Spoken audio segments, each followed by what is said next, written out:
तो चलिए बेल्जियम के अनोखे पावर शेयरिंग मॉडल को समझते हैं। आमतौर पर माना जाता है कि पावर शेयर करने से देश कमजोर होता है, पर बेल्जियम की कहानी इस सोच को गलत साबित करती है। ये है बेल्जियम, यूरोप का एक छोटा सा देश, पर यहाँ की जातीय बनावट काफी उलझी हुई है। देश में ज्यादातर लोग डच बोलते हैं और फ्रेंच बोलने वालों की भी एक बड़ी आबादी है। अब मजे की बात देखिए, देश में तो डच मेजॉरिटी में है, पर राजधानी ब्रुसेल्स में फ्रेंच बोलने वाले ज्यादा हैं।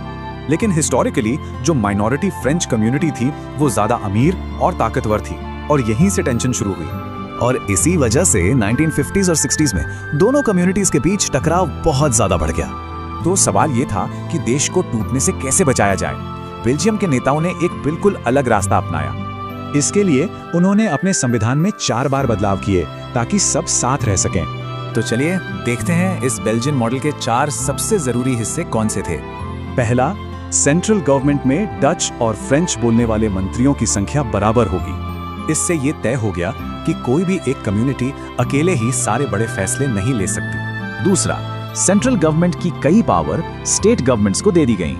तीसरा, राजधानी ब्रुसेल्स के लिए एक अलग सरकार बनी जिसमें दोनों कम्युनिटीज को बराबर की हिस्सेदारी मिली।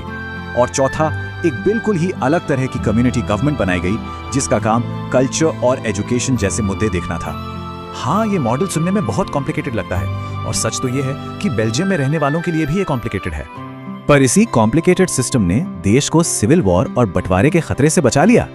ये अरेंजमेंट इतना कामयाब रहा कि जब यूरोपियन यूनियन बना तो ब्रुसेल्स को ही उसका हेडक्वार्टर चुना गया।